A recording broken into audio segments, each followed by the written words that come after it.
So write down the heading बेटा tensor. Tensor तो इसमें लिखो this is broader term, this is broader term. Okay,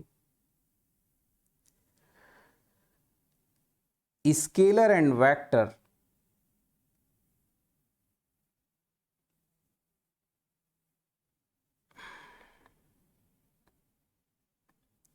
can be defined as a special type of tensor या special cases of tensor। बोला ये कैसे? Look here, बोला tensor जो है वो सर एक ब्रॉडर टर्म है, मतलब टेंसर में बहुत सारी फिजिकल क्वांटिटीज इंक्लूड हैं, वेक्टर भी उसी में इंक्लूड है, स्केलर भी उसी में इंक्लूड है और टेंसर भी उसमें इंक्लूड है। बोले ये क्या है? Look, tensor is defined as first like zero order, or you can say zero rank tensor, zero order or zero rank tensor। what is this? what is this? These are those physical quantities, these are those physical quantities which needs only magnitude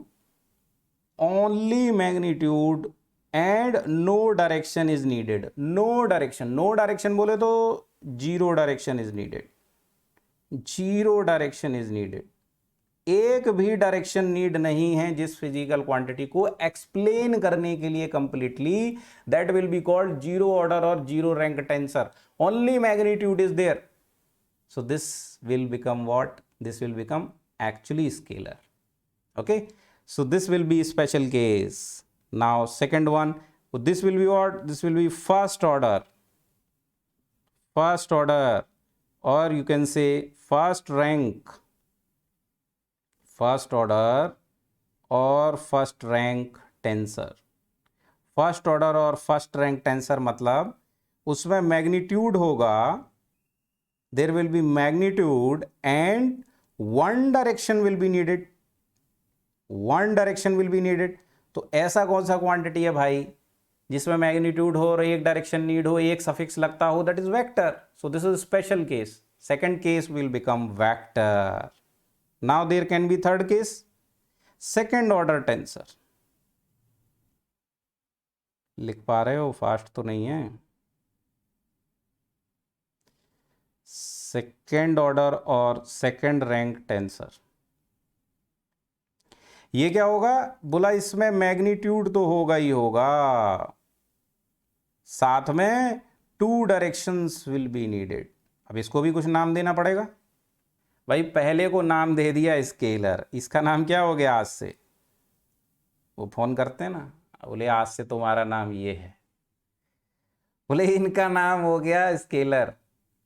बोले तुम कौन हो? चलो आज से तुम्हारा नाम vector, इनका नाम हो गया वेक्टर। इनको फोन मिलाया, बोले तुम्हें भी कुछ नाम देना है, इनको कुछ नया नाम दे दो, हेक्टर, है ना। लेकिन ऐसे कितने नाम देंगे? Why? Because how many direction can be there? How many direction can be there? Zero हो गई, वन हो गई, टू हो गई, three can be there. We are living in 3D world, तो 3 डायरेक्शन तक तो समझते ही हैं। होती फोर्थ डायमेंशन भी है, होती फिफ्थ डायमेंशन भी है। Till now scientist have discovered up to 11th dimension. 11 वो नासा वासा वाले अपना कैलकुलेशन करते हैं, हमारे मतलब का नहीं है। हमारे सिलेबस में इतना ही है भैया कि हम लोग यहाँ यही कहानी रोक देते हैं। इसको बोल दिया क्या? इसको बोल दिया क्या बेटा? स्केलर बोल दिया। बोले आज से तुम्हारा नाम स्केलर, बोले तुम्हारा नाम vector.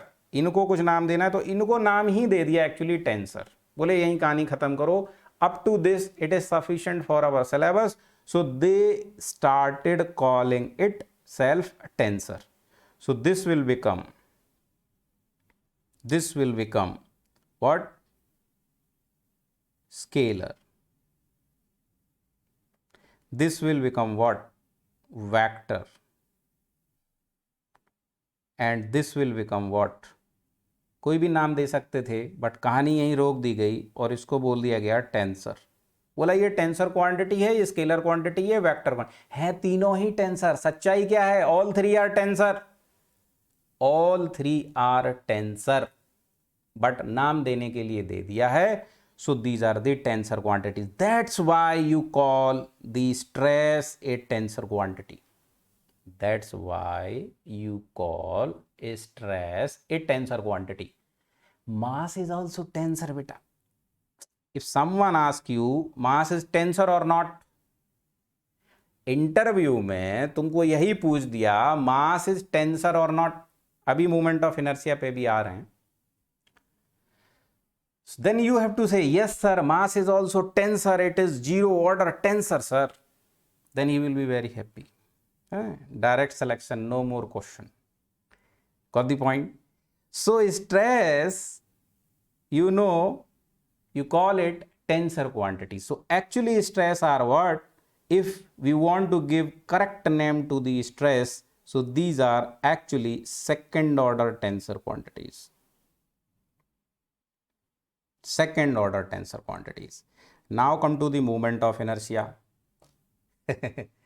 Now come to the, हाँ बेटा सारा पीडीएफ नोट्स मिलेगा, इसीलिए तो इतने अच्छे से लिख रहा हूँ, इसीलिए तो वो कौन डिजिटल बोर्ड यूज़ नहीं कर रहा हूँ, जिससे कि मैं नोट्स आपको अच्छे से बना के दे पाऊँ। ठीक है, आप लोगों को भी नोट्स बनाने हैं, ठीक है, आप लोग भी अच्छे से बनाएंगे तो it will be better for you. बाकी मैं ये डेली का डेली पीडीएफ शेयर रहेगा। ओके, हाँ कहाँ बात चल रही थी? हाँ, movement of inertia. Now come to the movement of inertia बेटा। So movement of inertia is what type of physical quantity? ये भी फिजिकल क्वांटिटी बहुत ही विचित्र है। Some time it behave like scalar, some time it behave like tensor. Okay, हमारे syllabus में जितना है, देखो हम लोग उतना ही पढ़ते हैं जितना हमारे सिलेबस में है, उसके आगे tata bye bye.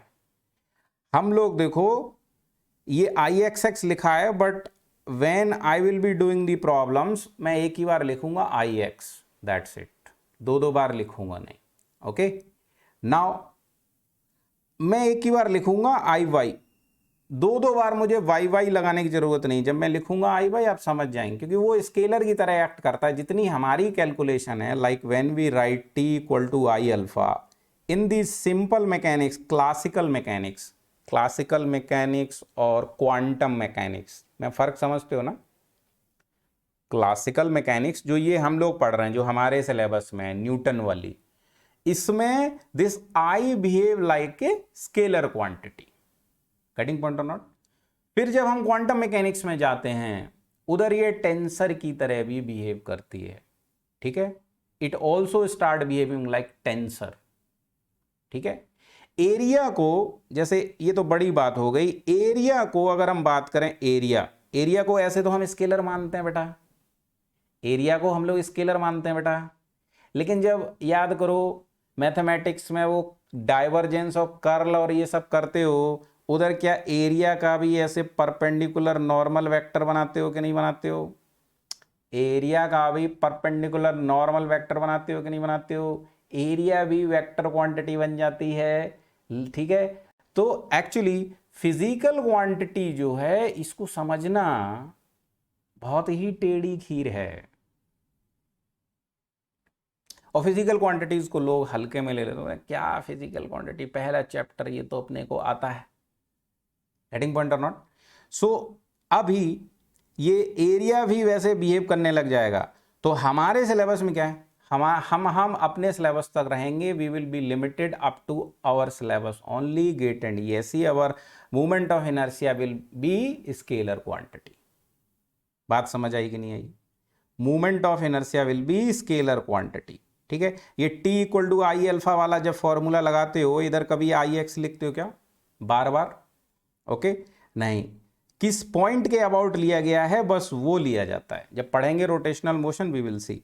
So it can behave like scalar और it can behave like tensor. Okay, so it depends. So it is very what you can say magical type physical quantity. Okay, आप इसको search भी कर सकते हैं net पर। It is clearly written कि ये अलग अलग तरीके की स्टडीज़ में अलग अलग बिहेव करती है। So I hope up to this everything is loud and clear. Physical quantities के टाइप्स तक हम लोगों ने कर लिया। आगे बढ़ते हैं नेक्स्ट कीवर्ड की तरफ। तो नेक्स्ट कीवर्ड अपना डेफिनेशन में क्या था बेटा? स्टडी हो गया। Now come to the state. State, so write down the heading state. Heading डालो स्टेट।